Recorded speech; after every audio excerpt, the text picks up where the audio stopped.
Di California, Amerika ditemukan sesuatu nampak mencurigakan saat itu bahkan berbau busuk di salah satu gudang U-Haul yang disewakan. Semua kejadian ini terjadi di California, Amerika.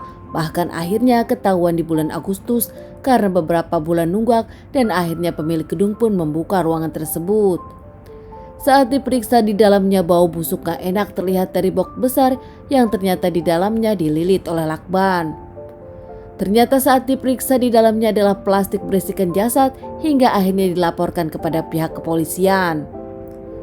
Setelah pihak kepolisian datang dan memeriksa TKP nampak mengejutkan. Ternyata korbannya bukan hanya satu, di dalamnya ada 3 jasad. Pihak kepolisian akhirnya menyelidiki gudang U-Haul tersebut. Ternyata store yang disewakan kepada orang-orang yang ingin menyimpan barang-barang. Di dalam gudang tersebut pun pihak kepolisian menemukan cek pembayaran dengan pembayaran Bank Bumi Daya atas nama Sekartini beralamat di Jakarta, Indonesia. Polisi dengan yakin menyebutkan kalau ini adalah permasalahan pembunuhan kriminal. Polisi pun bahkan menyelidiki ternyata gudang ini disewa 2 kali. Di bulan Desember 91 disewa oleh lelaki bernama Tri Hartanto Darmawan. Sementara dari Februari ke April di tahun 92 disewa oleh nama Syamir Tawakal. Tri Harto Darmawan alias Eri memang sudah lama dicari keluarganya, bahkan pihak keluarga pun sempat melaporkan orang hilang terkait Eri yang tak pernah terlihat dan tak pernah lagi pulang ke rumah. Eri adalah seorang lelaki Indonesia yang ternyata tinggal di Amerika tak sendiri, melainkan dengan seorang kakak bernama Handoko alias Oki. Tak menemukan Eri, pihak polisian pun mencari Oki sebagai kakak atau keluarga dari Eri. Namun banyak yang menyebutkan kalau Oki sudah kembali ke Indonesia dengan identitas palsu. Pihak kepolisian pun merasa aneh kenapa Oki harus pulang ke Indonesia dengan paspor palsu. Bahkan mempertanyakan kenapa Oki mempunyai ID palsu. Dari pihak LAPD Amerika pun akhirnya memakai Interpol bekerja sama dengan Kepolisian Republik Indonesia. Polisi Indonesia akhirnya bisa melacak Oki. Di tanggal 3 Januari 95 akhirnya diamankan karena memakai paspor palsu ke Indonesia.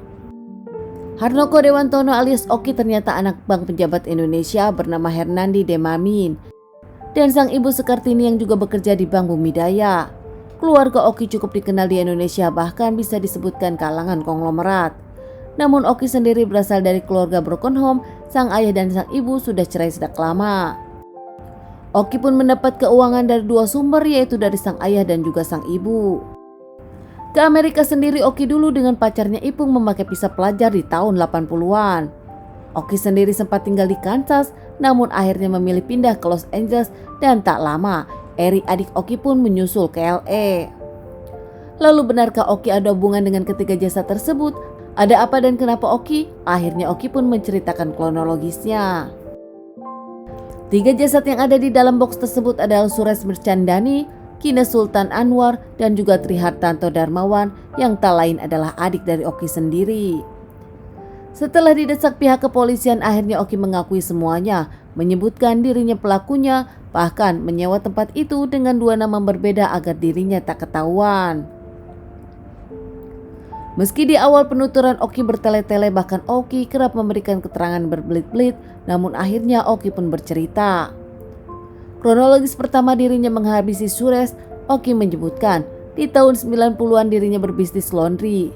Dari situ Oki membeli laundry $110.000 di tahun 91. Bahkan Oki pun sempat menjual ke Suresh dengan harga yang sama, yaitu $110.000 dengan DP 20.000 dan sisanya akan dicicil 5 tahun dengan bunga 10%. Namun nampaknya bisnis antara Oki dengan Suresh pun tak berjalan lancar. Saat ditagih, Suresh selalu menghindar dengan alasan gak ada uang.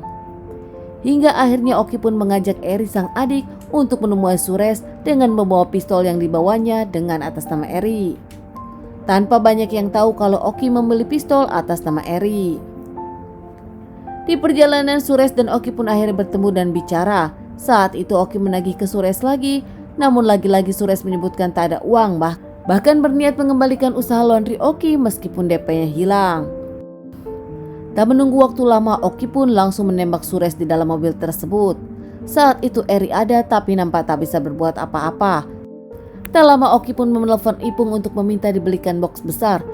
Namun saat itu Oki tak memberikan penjelasan untuk apa dan kenapa harus membeli box tersebut kepada Ipung.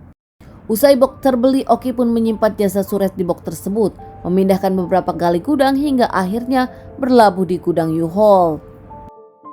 Sementara korban kedua adalah Ginan Suta Anwar, anak pejabat terkenal Sultan Anwar yang juga pendiri Angkatan Udara. Gina sendiri ternyata tante dari Aksa dan Aero Aswar. Gina sendiri datang ke Amerika karena diajak berbisnis oleh Oki. Ke Amerika, Gina membawa uang $180.000 dan dicairkan di Los Angeles. Di sana Oki dengan Gina pun bisnis properti. Gina dipinjamkan Oki senilai $20.000, sementara dipinjamkan Eri $15.000. Namun ternyata tak lama bisnisnya mandek dan uang pun belum sempat dikembalikan kepada Oki dan juga Eri. Takut kalau Gina kabur, Oki berencana menahan paspor Gina. Saat itu pun Gina bahkan masih sempat ke Paris dan kembali lagi ke Amerika. Saat kembali ke Amerika, Oki menjemput Gina. Saat itu Gina ditanya lagi masalah keuangan. Gina berjanji akan membayar Oki saat mendapatkan kiriman dari keluarganya di Jakarta. Oki yang sebal dengan janji-janji Gina kini nampaknya kesal. Menurut Oki, dirinya yakin kalau Gina tak akan bisa membayar utangnya. Tak lama Oki pun memukul Gina dengan beberapa kali memakai alat berat hingga akhirnya Gina tak bernyawa. Kini lagi-lagi Gina pun dimasukin ke box besar dan disimpan di U-Haul.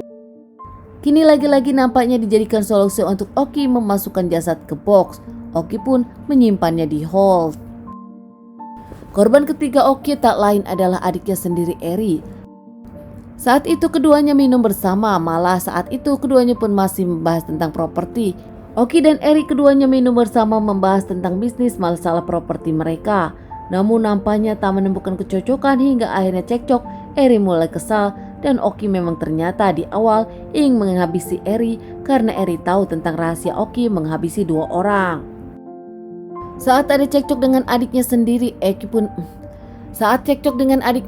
Eki tak segan-segan Oki pun langsung memukul Eri dan membuat Eri tak bernyawa.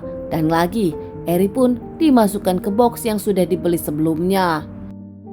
Kini korban Oki pun akhirnya memang 3 dan Oki mengakui semuanya.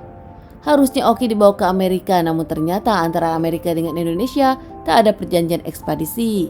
Hingga akhirnya Oki pun diadili di Jakarta. Saat di dalam persidangan, pengacara Oki menyebutkan kalau Oki memang kerap bermasalah di keluarganya, bahkan mempunyai masalah mental. Ibu dari Oki pun membenarkan kalau Oki memang kerap kasar dan susah bersosialisasi, bahkan Oki pun sempat dinyatakan mentalnya terganggu. Saat di persidangan sendiri ternyata ketahuan kalau Oki sempat pernah menikah dengan seseorang namun bercerai. Oki mengakui menghabisi ketiga orang ini karena dirinya stres, namun nampaknya apapun alasan Oki tak didengarkan oleh hakim. Meski mendapatkan hukuman mati, namun ternyata banyak info yang menyebutkan kalau Oki memang kini sudah bebas namun tak pernah keluar publik. Banyak juga yang menyebutkan Oki terlalu dimanja hingga akhirnya apapun keinginan dirinya selalu diambil dengan jalan pintas.